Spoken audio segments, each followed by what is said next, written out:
Bismillahirrahmanirrahim. Assalamualaikum warahmatullahi wabarakatuh. Alhamdulillahirabbil alamin wassalatu wassalamu ala asyrafil anbiya'i wal mursalin wa ala alihi wa ashabihi wa man tabi'ahum bi ihsanin ila yaumiddin. Hadirin yang dirahmati Allah. Cek.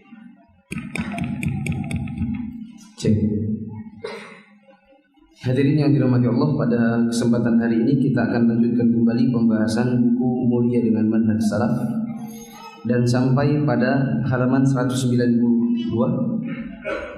atau 195, yaitu prinsip akidah yang kelima dari prinsip salaf atau Ahlussunnah wal Jamaah, yaitu menggabungkan atau mengkorelasikan semua dalil yang ada dalam satu permasalahan. Perhatikan dulu, tidak usah membaca. Pada suatu hari seorang wanita datang kepada Utsman bin Affan.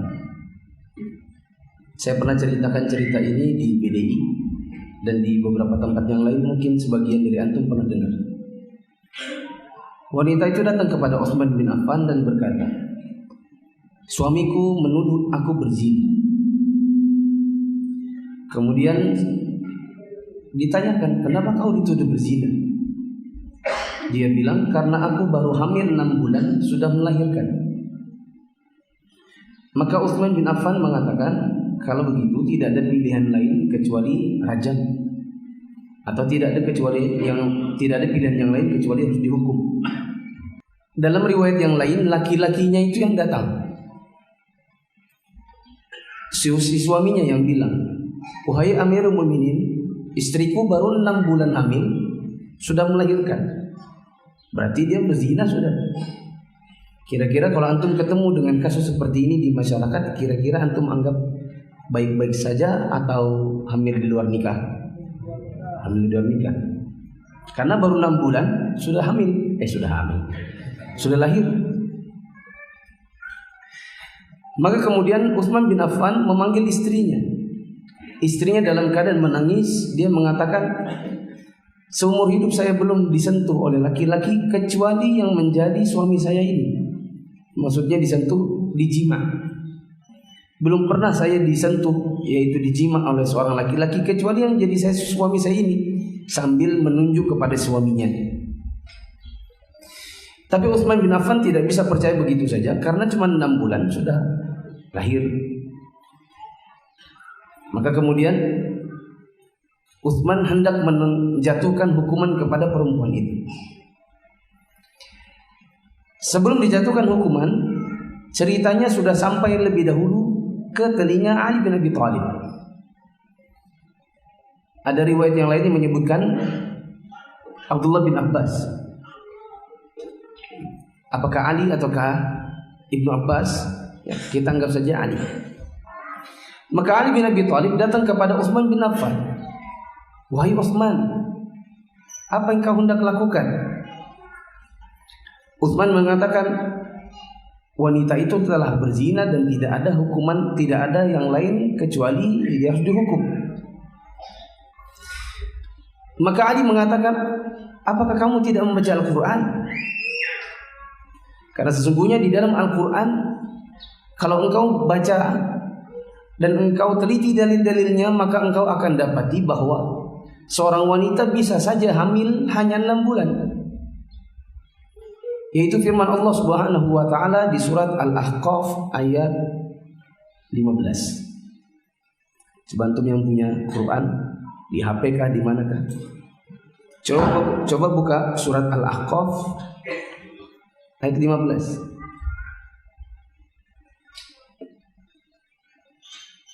Surat keberapa itu?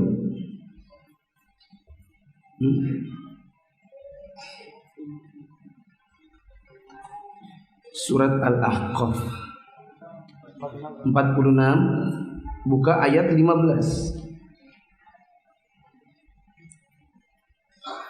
Firman Allah Subhanahu wa taala, "Wa wassaynal insana biwalidayhi ihsana, hamalathu ummuhu kurha wa wada'athu kurha wa hamluhu wa fisaluhu 30 syahra." sampai akhir ayat. Kami perintahkan kepada manusia supaya berbuat baik kepada kedua ibu bapaknya. Ibunya mengandungnya dengan susah payah, melahirkannya dengan susah payah pula, mengandungnya sampai menyapinya selama 30 bulan. Mengandung sampai menyapi artinya selesai susuan. Mengandung sampai menyapi berapa? 30 bulan. Lalu kemudian buka surat Al-Baqarah ayat 233. Al-Baqarah surat keberapa? 2. Ayatnya 233. Bila saya tidak salah.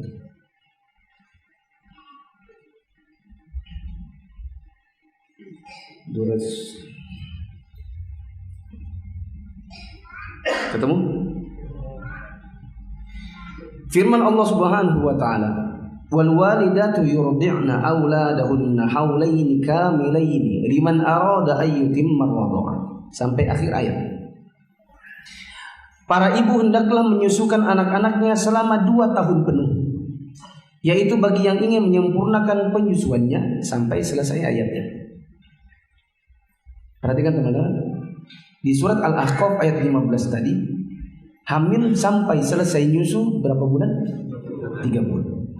Nyusu yang sempurna adalah 2 tahun. 2 tahun berapa bulan? 24. Kalau 30 kurang 24 berarti berapa? Dan itu masa apa? Hamil. Hamil nyusu 30, nyusu tok 24. Berarti hamil tok berapa? 6 bulan. Maka Ali menuntut agar hukuman bagi perempuan itu dibatalkan.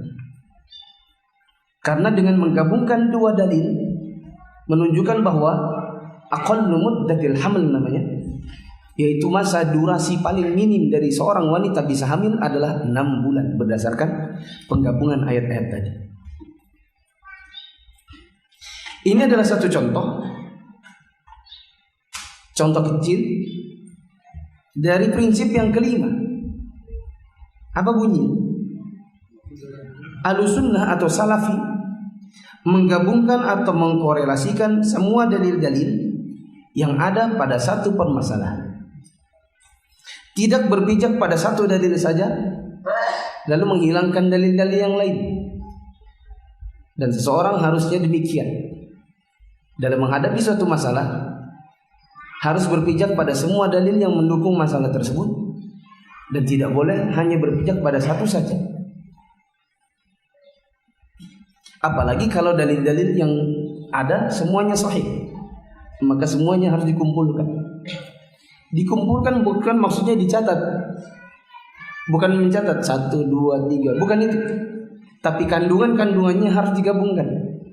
Seperti kandungannya surat Al-Ahqaf tadi digabungkan dengan kandungannya surat Al-Baqarah ayat 233. Ketika hamil dan nyusu 30 bulan dan nyusu tok 24 bulan, berarti hamil bisa dalam jangka waktu 6 bulan. Ini menggabungkan 2 dalil. Paham ini? Kita kasih contoh yang lain biar betul-betul bisa dipahami. Rasulullah sallallahu alaihi wasallam dalam hadis yang sahih riwayat Bukhari Muslim pernah mengatakan, "Idza ataitumul ghaita fala tastaqbilul qiblata wa la tastadbiruha, walakin syarriqu aw gharribu." Kata Rasulullah sallallahu alaihi wasallam, bila salah seorang di antara kalian masuk ke dalam WC untuk buang hajat, maka jangan buang hajat menghadap atau membelakangi kiblat, tetapi berpalinglah ke timur atau ke barat. Saya jelaskan dulu sebelum antum bingung. Kok hadap ke timur atau ke barat? Karena kota Madinah berada di utaranya Mekah. Maka kiblatnya Madinah kemana? Ke selatan. Kalau dia menghadap kiblat ke selatan, kalau dia belakangi kiblat kemana? Ke utara. Berarti supaya tidak menghadap atau membelakangi kiblat, hadapnya kemana? Ke barat atau ke timur. Itu karena Nabi bicaranya di kota Madinah. Kalau seandainya ada di kota Balikpapan pasti bicaranya bukan ke timur atau ke barat, tetapi ke utara atau ke selatan. Paham ini? Belum selesai sampai di situ. Kata Rasulullah SAW, siapa yang masuk kiblat, masuk WC, mau buang hajat, jangan hadap kiblat, jangan membelakanginya. Antum pernah ke kloset di situ? Kemana WC-nya? Kemana itu toilet jongkoknya? Sana dan sana. Itu tidak begini. Kenapa? Karena Nabi SAW melarang. Berarti dari hadis ini bisa disimpulkan, kalau kesimpulannya hanya satu dari hadis ini, berarti menghadap atau membelakang kiblat ketika buang hajat boleh atau tidak? Tidak boleh. Dalam hadis yang sahih juga, riwayat Bukhari dan Muslim juga, kata Ibnu Umar radhiyallahu anhu,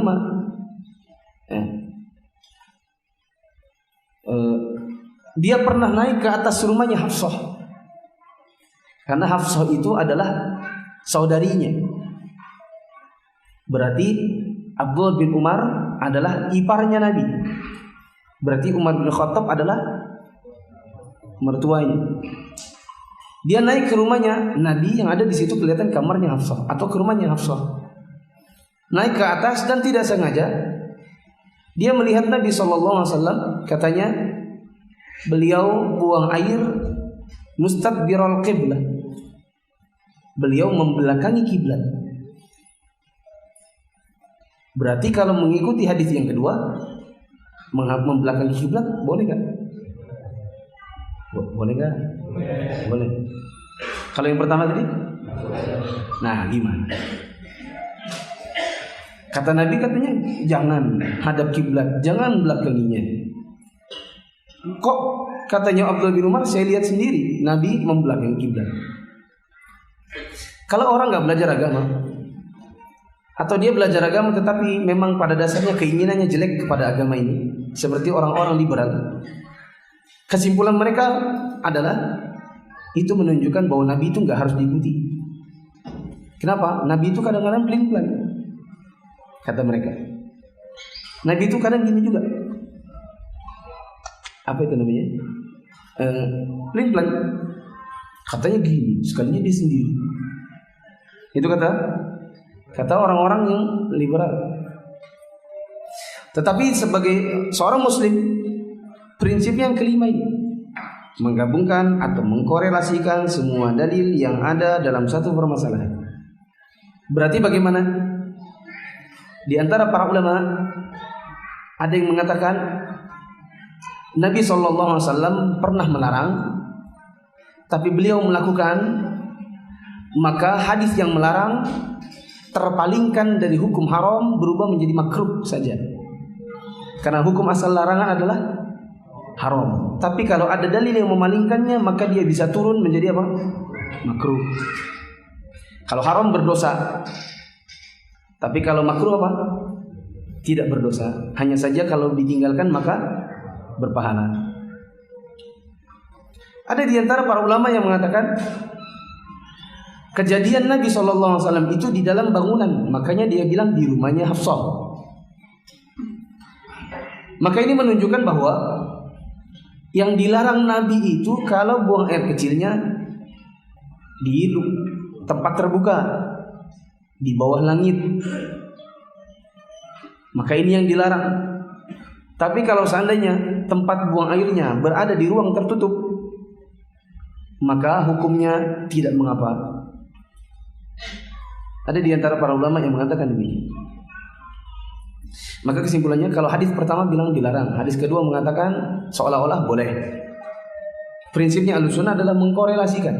Cara korelasinya ada yang mengatakan hukumnya jadi makruh, dan ada yang mengatakan korelasinya adalah di dalam bangunan tidak boleh, di luar bangunan di dalam bangunan tidak mengapa, adapun di ruang terbuka tidak boleh.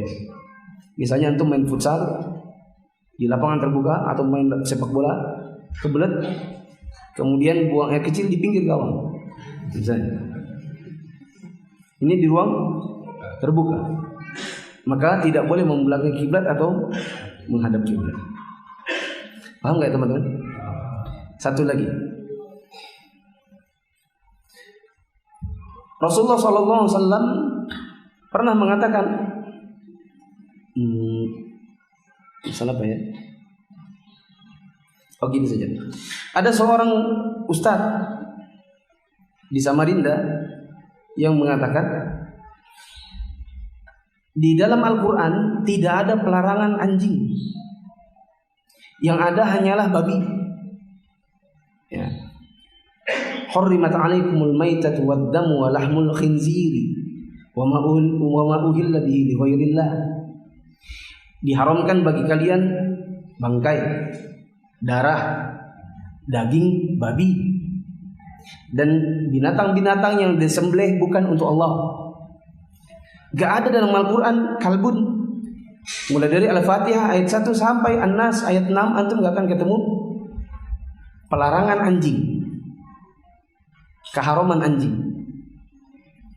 Sedangkan kata dia, yang ada di dalam, sedangkan anjing itu dilarangnya dalam hadis. Misalnya Rasulullah SAW dikatakan naha an thamanil kalbi, naha Rasulullah sallallahu alaihi wasallam an mahdil baghi wa thamanil kalbi. Ya. Rasulullah SAW melarang upah perdukunan, upah pelacuran, dan melarang jual beli anjing. Dan ada kaidah yang menyebutkan, Rasulullah SAW menyebutkan, innallaha idza harrama ala qaumin akla syai'in harrama thamanahu. Rasulullah SAW menyebutkan, sesungguhnya Allah apabila mengharamkan sesuatu pada sebuah kaum untuk dimakan, maka Allah pasti akan haramkan penjualannya. Ketika Rasulullah SAW tadi melarang hasil jual beli anjing, berarti Rasulullah SAW melarang makan anjing. Paham ini? Serius, paham? Lalu kata dia, Al-Quran kan melarangnya cuma babi, hadis melarang apa? Anjing. Mana yang lebih tinggi, Quran atau hadis? Mana yang lebih tinggi, Al-Quran atau hadis? Sama, karena sumbernya satu. Siapa? Allah. Dia mengatakan karena Allah lebih tinggi daripada Muhammad, berarti Al-Quran lebih tinggi daripada hadis. Berarti yang benar, yang haram itu cuma babi. Kalau anjing itu boleh, karena bertentangan, kata dia. Padahal bukan begitu cara berdalilnya seorang Ahlussunnah. Ahlussunnah wal Jamaah atau Salafi punya prinsip yang kelima, harus menggabungkan, mengkorelasikan semua dalil yang ada pada satu permasalahan. Kalau begitu, karena Al-Quran ini dalil, hadis ini dalil, berarti yang haram yang mana? Dua-duanya. Yo babi ya, anjing iya. Tidak boleh mengatakan ini lebih tinggi dari ini, dari saya pilih ini. Oh kalau saya lebih merojihkan pula. Ya, yang haram adalah anjing saja. Nah, amin teman-teman. Mari kita baca di halaman 192 atau 195.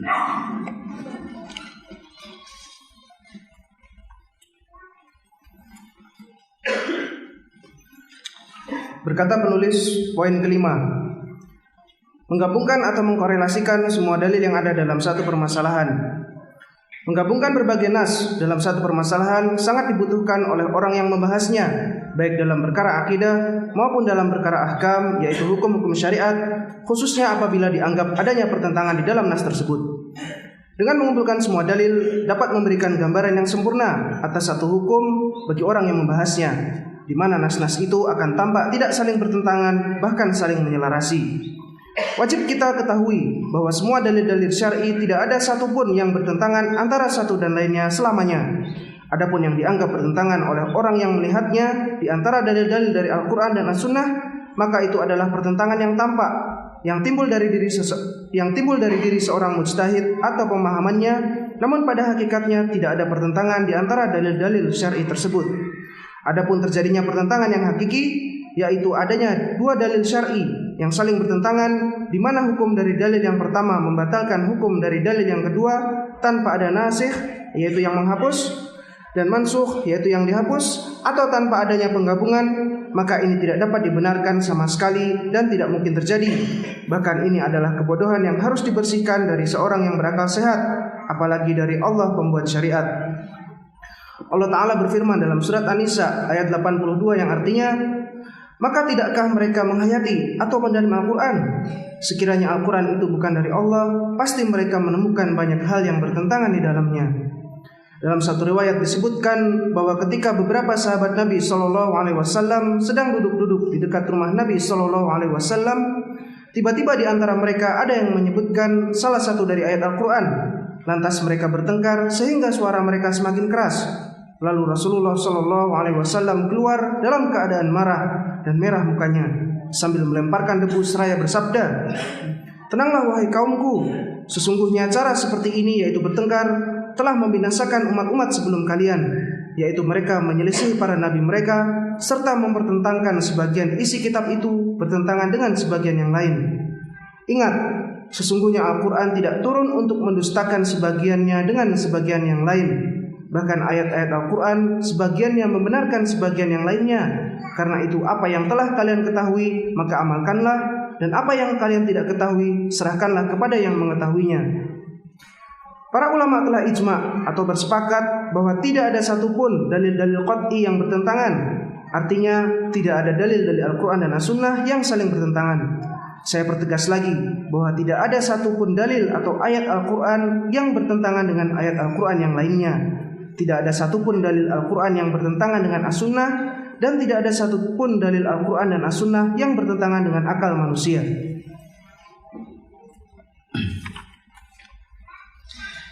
Hadirin yang dirahmati Allah, seorang yang berakidah Ahlussunnah, apalagi kalau lebih spesifik mengatakan dirinya seorang salafi, maka dia harus menggabungkan atau mengumpulkan semua dalil-dalil yang berkenaan dengan sebuah masalah untuk menentukan hukum.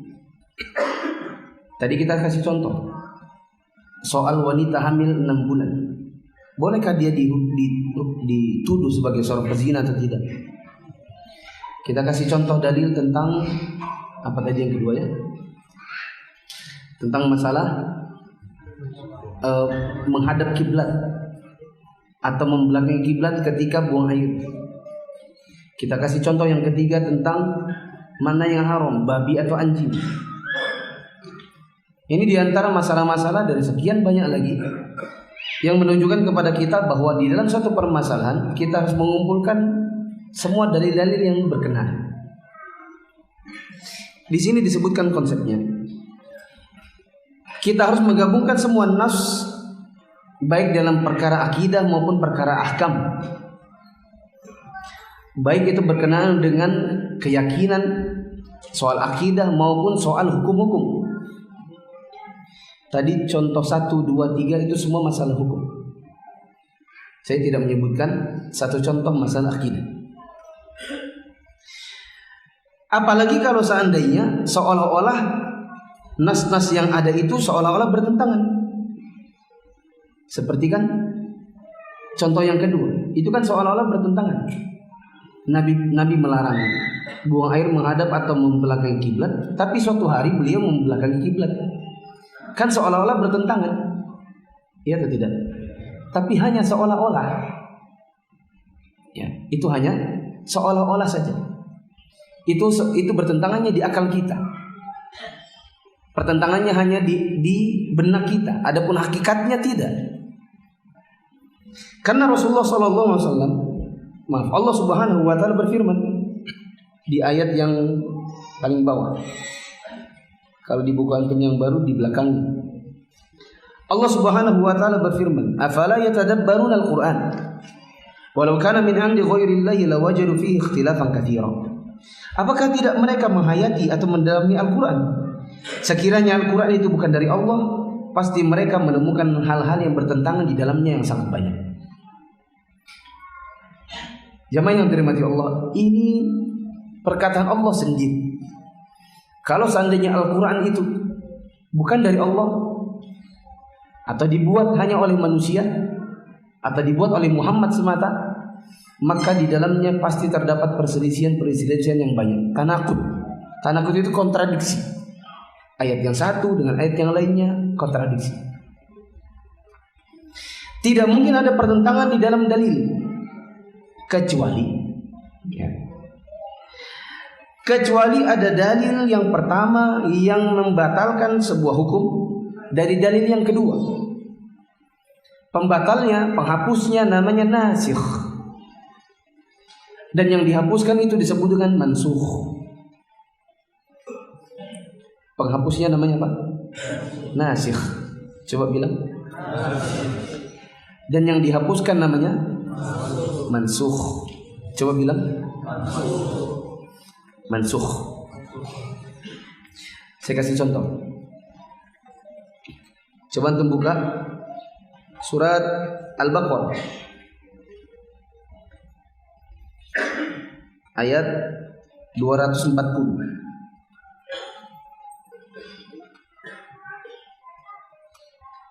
Al-Baqarah 240. Allah berfirman, "Walladzina yutawaffawna minkum wa yadharuna azwajan wasiyatan li azwajihim mata'an ilal hauli ghairu ikhraj." Allah berfirman, orang-orang yang akan meninggal dunia di antara kamu dan meninggalkan istri. Ulangi, orang-orang yang akan meninggal di antara kalian lalu meninggalkan istri, hendaklah berwasiat untuk istri-istrinya agar diberi nafkah sampai 1 tahun lamanya dan tidak disuruh keluar dari rumahnya. Perhatikan, ayat ini menunjukkan bahwa siapa yang meninggal dan meninggalkan istri, maka masa iddahnya istrinya adalah 1 tahun. Surat Al-Baqarah ayat berapa? 240. Ada ayat yang 234. Al-Baqarah 234. Buka. Al-Baqarah 234 berbunyi, "Walladzina yutawaffawna minkum wa yadharuna azwajan yatarabbasna bi anfusihinna arba'ata ashhurin wa 'ashra." Orang-orang yang meninggal dunia di antara kamu dan meninggalkan istri-istrinya, hendaklah istri-istri itu menangguhkan dirinya, yaitu beriddah selama 40 hari. 4 bulan 10 hari. Surat Al-Baqarah ayat 234 ini menunjukkan bahwa kalau seorang laki-laki meninggalkan istri, maka istrinya harus beriddah, meninggalkan dalam keadaan meninggal, ya, cerai-cerai mati.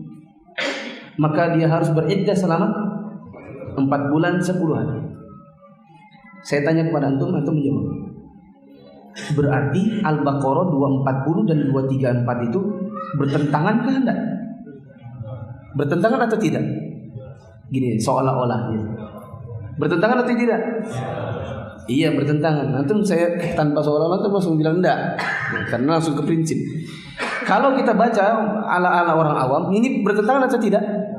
Bertentangan. Katanya setahun. Misalnya nih ya, 2 istri sebelahan rumah meninggal di hari yang sama suaminya.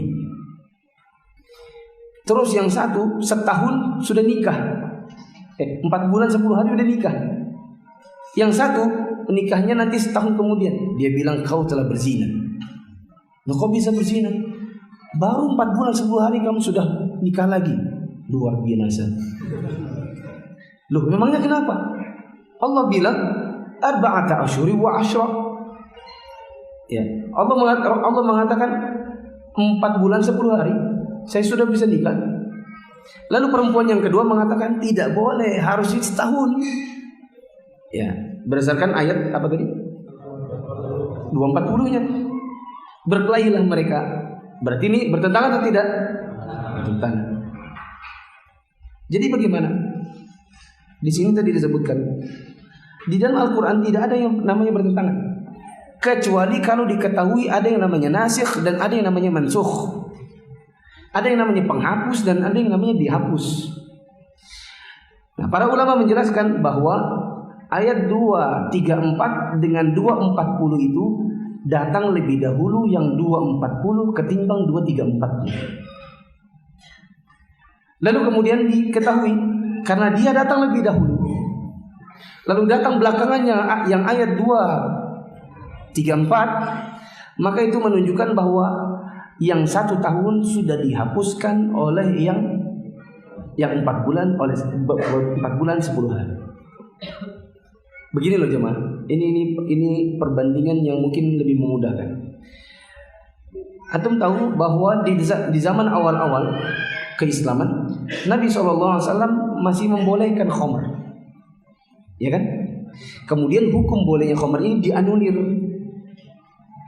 menjadi hukum baru, yaitu bolehnya kalau tidak mau sholat. Maksudnya kalau menjelang sholat tidak boleh minum khamr. Kemudian dianulir lagi menjadi haram total.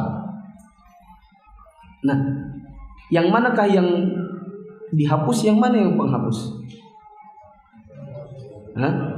Yang dihapus adalah yang halal sama yang halal bila belum mau sholat. Yang mana yang menghapus? Yang haram. Berarti yang mengharamkan itu namanya apa? Nasikh. Nasikh tadi apa? Yang menghapus. Sedangkan yang hukum 1 dan 2 yang pertama tadi apa? Mansukh. Apa maksudnya? Dihapus. Paham ini? Ya mungkin ini bahasanya bahasan berat. Ini bahasan usul fikih sebenarnya. Kalau antum belum mempelajari ini, kalau antum belum lulus muyassar atau belum lulus al-Arabiyyah baina yadik, insyaallah ini belum sampai kitab. Jadi untuk sampai di kitabnya usul fiqh harus selesaikan dulu muyassarnya, nahwunya, kemudian baca kitabnya, baru bisa masuk ke dalam masalah nasikh mansukh. Ya. Bagaimana? I'rabnya nasikh mansukh.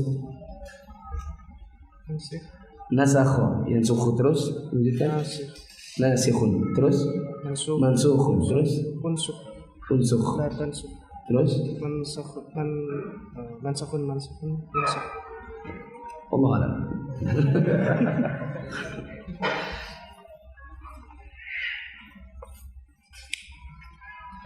Rasulullah SAW suatu hari sedang duduk. Beberapa sahabat Nabi SAW sedang duduk di dekat rumah Nabi. Tiba-tiba ada yang berdebat. Yang satu menyebutkan satu ayat dari Al-Quran, lalu mereka bertengkar. Bertengkar mereka semakin keras sehingga Nabi SAW keluar dari rumahnya dalam keadaan marah. Lalu berkata, "Mahlannya qaum, pelan-pelan wahai qaumku, bihadza uhlikatil umam min qablikum." Dengan pertengkaran seperti inilah yang membinasakan umat-umat sebelum kalian, di mana mereka menyelisihi para nabi, serta mereka berpendapat bahwa sebagian isi kitab itu bertentangan dengan sebagian yang lain. Ingat, sesungguhnya Al-Quran tidak turun untuk mendustakan sebagiannya dengan sebagian yang lain. Bahkan ayat-ayat Al-Quran sebagiannya membenarkan sebagian yang lain. Karena itu apa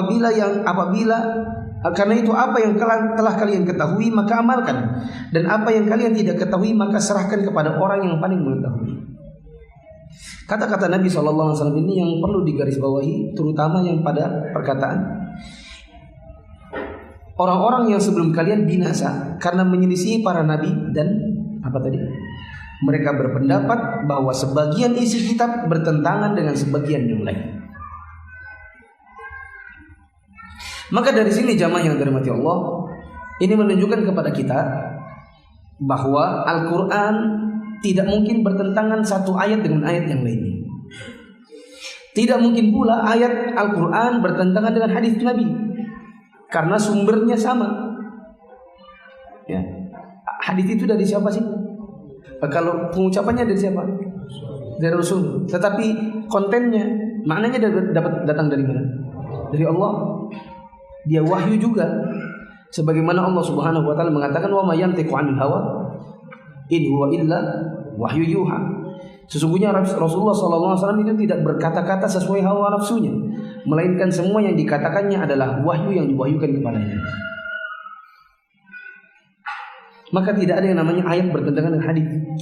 Maka tidak ada pendalilan yang model tadi, babi dalam Quran, hadis menjelaskan tentang apa?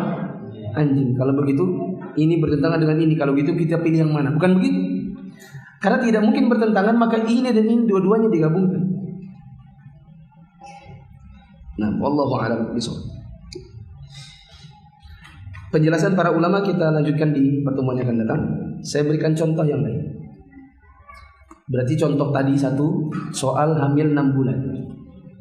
Contoh dua soal buang air hadap kiblat belakang kiblat. Contoh 3 soal anjing babi. Contoh 4 soal perempuan ditinggal wafat suami. Berapa lama dia harus iddah? Ada yang bilang berapa? Satu ayat mengatakan apa? 1 tahun. Satu ayat mengatakan 4 bulan 10 hari. Mana yang nasikh? Penghapusnya yang mana? 4 bulan 10 hari. Kenapa kok bisa dia nasikh? Karena dia datang belakangan. Seolah-olah dia menganulir yang mengamandemen, betul ya? Mengamandemen kan? Membatalkan hukum yang sebelumnya. Paham ini? Loh kok bisa ada ayat mansukh, ada ayat yang dihapus, ada hukum yang dihapus? Apabila itu datang dari Allah sendiri maka boleh, bisa. Karena Allah Subhanahu wa taala mengatakan, "Ma nansakh min ayatin aw nunsiha na'ti bi khairin minha aw mithliha." Apa yang kami hapuskan dari ayat-ayat atau dari hukum-hukum, maka kami akan datangkan yang semisalnya atau yang lebih baik darinya. Ya. Dan antum bayangkan kalau seandainya Islam datang langsung khamr halal, langsung apa? Langsung haram. Maka sebagaimana kata Aisyah, kalau seandainya dulu Nabi SAW datang tiba-tiba haram, khamr itu tiba-tiba langsung haram, maka niscaya para sahabat akan minum khamr. Kalau seandainya datang tiba-tiba zina itu haram, maka semuanya akan zina. Maka Islam datang step by step. Step by step, ini dulu, kemudian itu, nanti ini dihapus, diganti yang lebih baik, ini dihapus, diganti yang lebih baik. Antum tahu puasa di zaman dahulu? Kalau kita di zaman sekarang, puasa itu, berarti ini contoh yang ke berapa sudah itu? Contoh puasa. Puasa waktu di awal-awal, kalau ketiduran sebelum buka, maka harus lanjut terus sampai sahur. Puasa di awal versus puasa kemudian. Antum bayangkan di awal-awal, kalau seandainya puasa pagi terus ketiduran sampai menjelang apa? Buka terus bablas, maka harus puasa lanjut terus sampai sahur. Sehingga ada di antara sahabat yang menyuruh istrinya untuk keluar cari makan. Istrinya pulang, dia dapati suaminya ketiduran. Maka dia bangun suaminya, dia bilang, "Celaka kau. Enggak jadi buka ini. Sampai sahur baru kau bisa makan." Begitu. Adapun puasa di kemudian hari diganti hukumnya menjadi berpuasa itu mulai dari waktu subuh sampai maghrib. Mulai dari terbit fajar sampai terbenam matahari. Coba antum bayangkan kalau seandainya berlaku terus seperti dahulu. Mungkin di antara kita nggak mau puasa. Lalu kemudian Allah ganti dengan hukum yang lebih baik. Karena Allah tahu ini umat-umatnya, manusia-manusia ini kayak apa namanya, kecenderungannya. Wallahu a'lam bishawab. Itu di antara contoh dalil-dalil yang seolah-olah bertentangan, tetapi sebenarnya bukan bertentangan, cuman kitanya yang nggak paham.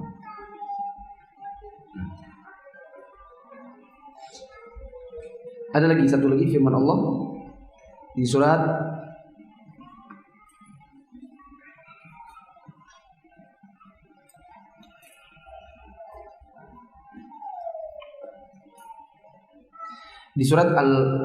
Al-Baqarah 234 tadi dengan Al-Ahzab ayat 49.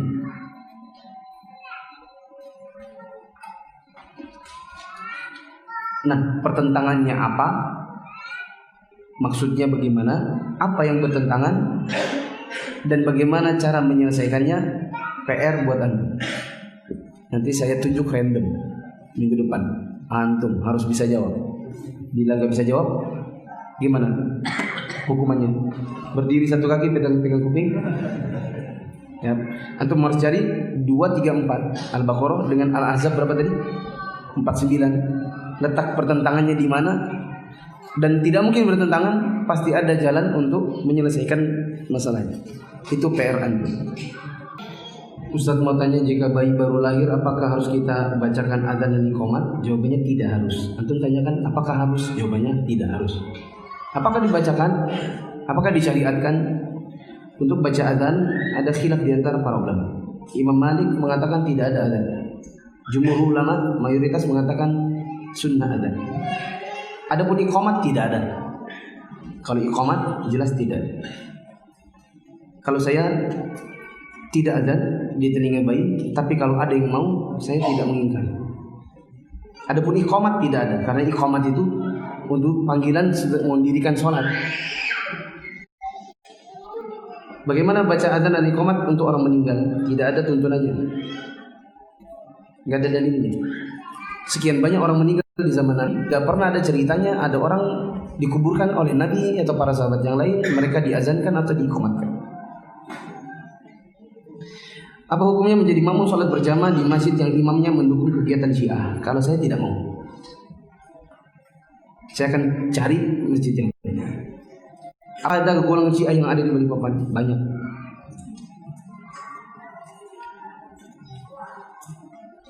Di MT Haryono ada masjid, meskipun mungkin tidak diakui, ya, tetapi di situ banyak kajiannya. Tahu kan? Dari sini sebelah kiri.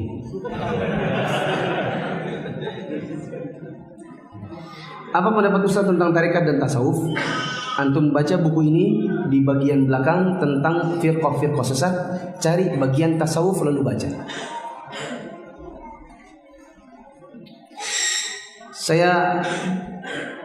Rekan saya memiliki tanah 14M. Tanah tersebut ditawar dengan harga 14M. Hanya saja calon pembelinya mengatakan tanahnya untuk membangun kelenteng. Apa hukumnya? Jual atau tidak? Tidak boleh. Itu haram. Karena sedari awal sudah tahu. Kalau menjual tiba-tiba belakangan diri kelenteng, maka itu tidak berdosa. Karena itu tidak tahu. Kalau sedari awal untuk menjualnya, maka haram. Karena itu membantu kegiatan kekufuran. Gimana kalau sekarang di media sosial banyak terjadi perselisihan umat Islam, terutama di kalangan kita sering fitnah. Menurut Ustaz gimana? Iya. Di media sosial itu yang harus tabayun cuma salafi. Sedangkan yang non salafi boleh dulu.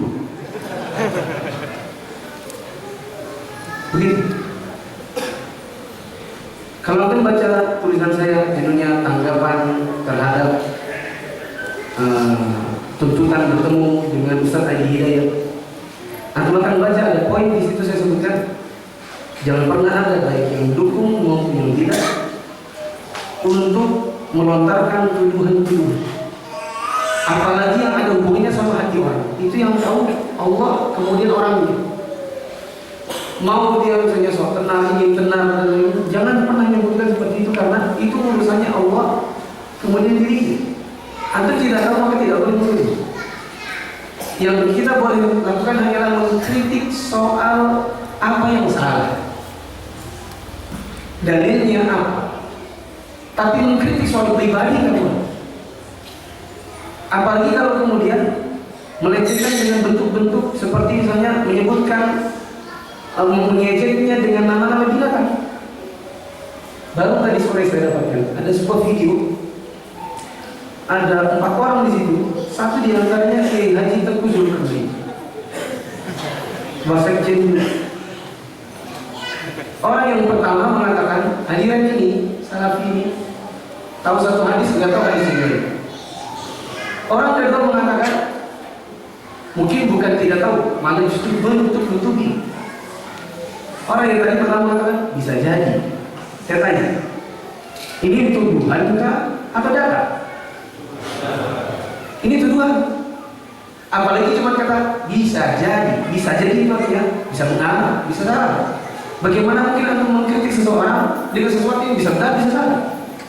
Mereka itu ilmiah, jauh kali dari kata ilmiah. Orang kalau mengkritik itu dengan dalil, bukan dengan tuduhan. Orang yang ketiga dia misalnya.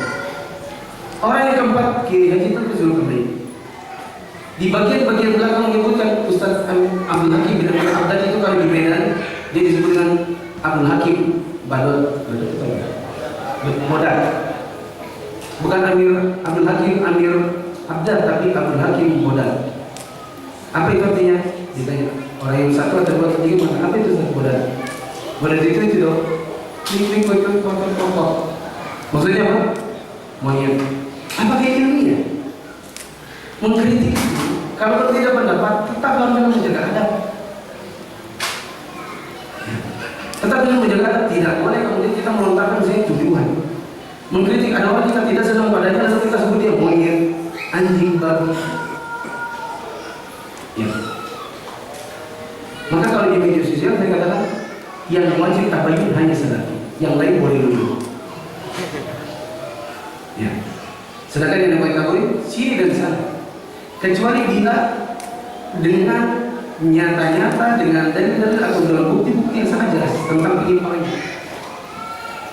Ya. Suatu hari saya dulu pernah ngisi tentang pengeboman. Saya sebutkan beberapa data yang betul-betul data, yaitu dari bukunya Imam Samudra tentang pengeboman tadi. Ada orang di sisi tanya jawab maju dan menggantikan posisi saya. Ketika saya tanya, ada yang mau bertanya, dia angkat tangan. Orang yang pertama angkat tangan. Setelah angkat tangan, dia maju dan dia minta izin, boleh saya bicara? Akhirnya saya persilakan, saya kasih mic-nya. Mungkin mungkin masih ingat di PTH ini. Dia ambil mic-nya lalu dia bicara panjang lebar 10 menit lebih. Itu bayangkan di sebuah kajian ada orang menggantikan posisi pembicaranya 10 menit lebih. Saya biarkan akhirnya dia bilang, Mas, udah kelamaan. Saya udah dengar. Oh iya, ya begitu. Jadi ya, intinya yang dia katakan adalah harusnya tabayun dulu sama Imam Samudra. Berarti yang wajib tabayun ini coba. Kalau salah dia wajib tabayun. Yang lain boleh dulu. Padahal yang saya sebutkan sepanjang kajian ada data dari bukunya Imam Samudra. Apa yang mau ditabayunkan Muhammad Freddy dengan bukunya aku mengaku. Jadi kalau di dalam dunia dakwah yang wajib tabayun hanya salafi, sedangkan yang lain boleh dulu. Tadi tuduh menyembunyikan dalil. Mana mungkin salafi menyembunyikan dalil? Karena seorang salafi punya kaidah yang kelima, harus menggabungkan seluruh dalil-dalil yang ada pada suatu permasalahan. Bagaimana mungkin mereka menyembunyikan dalil? Bagaimana mungkin ada suatu masalah, tahu satu dalil, dan yang lain disembunyikan saja? Sementara itu bertentangan sekali dengan prinsip kelimanya seorang salaf. Maka harusnya tabayun dulu. Bagaimana? Apakah betul seorang salafi bisa menyembunyikan dalil? Jawabannya tidak mungkin, karena itu bertentangan dengan prinsip mereka. Prinsip mereka seorang salafi itu harusnya menggabungkan dalil, menyebutkan semua dalil. Gak bisa hanya dalil haram, gara-gara satu dalil menafikan dalil yang menghalalkan. Tidak bisa mengatakan halal lalu menafikan dalil yang menghalalkan. Itu bukan prinsipnya seorang salafi. Bagaimana mungkin bisa dikatakan menyembunyikan dalil? Apalagi setelah itu mengatakan bisa jadi. Berarti ini tuduhan atau tabayun? Tuduhan. Dan yang seperti ini sangat banyak di media sosial. Saya katakan kepada itu. Tadi kan katanya bagaimana pendapat Ustaz? Saya katakan di dia ada pun nasihat saya kepada antum semua yang belum pada taraf memiliki betul-betul memiliki kafaah, belum betul-betul memiliki kemampuan untuk memilah-milah dalil, maka saya katakan jangan berdebat di media sosial. Antum yang belum betul-betul bisa memilih mana nasir, mana mansuh, bagaimana caranya menjamak atau mengkompromi dalil, bagaimana metodologi tarjih. Kalau belum paham ini, belum mengerti usul fikih, apalagi belum baca kitab atau bahasa Arab, saya katakan please jangan debat di media sosial. Buang waktu. Antum buang waktu saja. Karena nanti setelah itu dijawab. Akhirnya situ ngomong anjing, situ ngomong kucing, situ ngomong macam-macam. Di media sosial seperti itu. Saya menyampaikan kritikan lewat media kepada seorang ustaz yang saya sebutkan tadi namanya, karena beliau juga melemparkan sebuah kritikan terbuka lewat sebuah buku. Saya wajib tabayun ustaznya enggak? Saya dituntut harusnya tabayun dulu. Saya katakan waktu nulis MTKE, apa kata tabayun? Nah, itu nggak tahu MTKE itu apa? Mana saja berasa seperti itu. Bukunya ustaz di Hidayah. Di situ ada perkataan tanpa tabayun. Dinukil di situ, dimasukkan oleh Ustaz Haji di dalam bukunya. Bunyinya begini: maklum, istri 3, ekonomi seret, kalah pamor. Siapa yang dimaksudkan di sini? Kalau saya perkirakan Ustaz Abdullah Taslim. Tapi yang jelas dimasukkan ke situ. Ada orang mengkritik dia karena istrinya 3, ekonomi seret, kalah pamor. Jadi harus mengkritik seorang Ustaz tadi ya. Dimasukkan oleh Ustaz tadi itu bukunya. Ada di bagian yang lain mengkritik seorang Ustaz Firanda. Ustaz Firanda punya 2 artikel yang tanggalnya sama, jam-jamnya kok mirip, yang satu di Jakarta, yang satu di Madinah. Kalau harus dibahas panjang lebar sampai kalau dibuat screenshotnya, ini Jakarta, ini Madinah, maka di rata-rata di kiri atas atau kanan bawah. Harus dimasukkan di dalam bukunya. Sementara apakah kita tabayun? Ya, kalau kita tabayun. Karena kalau kita tabayun tidak mungkin masukkan dalam bukunya. Dia pasti akan sebutkan. Kalau saya pribadi, saya kira tidak demikian. Karena dia punya admin satu orang. Seperti itu. Dan Ustaz Firanda bukan orang yang websitenya dikelola sendiri. Dia punya admin. Bisa jadi ada orang yang masukkan di Jakarta, yang satu lagi masuknya di kota Madinah. Hingga kalau berbeda, tidak ada masalah. Yang penting konten. Kalau ternyata misalnya salah, orangnya dulunya di Jakarta, pun nggak masalah juga esensial. Sehingga saya katakan kalau di media sosial yang harus tabayun cuma yang non salafi boleh dulu. Dan saya katakan harusnya tidak boleh dulu. Kalau memang Anda ingin tabayun, kalau Anda ingin ditabayuni maka Anda tabayun. Saya katakan kritikan saya keluar bukan pertama kali. Kritikan saya setelah keluar buku Majalah Manas Tahdir Perspektif. Saya baca dari awal sampai belakang dan saya dapat banyak tabayun banyak yang di luar dari kapasitas ilmiah. Makanya keluar kritikan saya yang juga dipublikasikan karena bukunya juga dipublikasikan. Allah a'lam bishawab. Tadi terakhirnya untuk teman-teman yang punya Facebook, punya Instagram, di situ terdapat perdebatan. Please, gak usah debat sana, debat sini, nanti itu kelahi sana kelahi sini. Buang betul-betul buang. Karena antum posting aku nggak akan ubah mereka. Antum posting macam-macam kelahi sini. Ustazmu, ini ustazku, mana ustazmu? Itu nggak akan selesai masalahnya.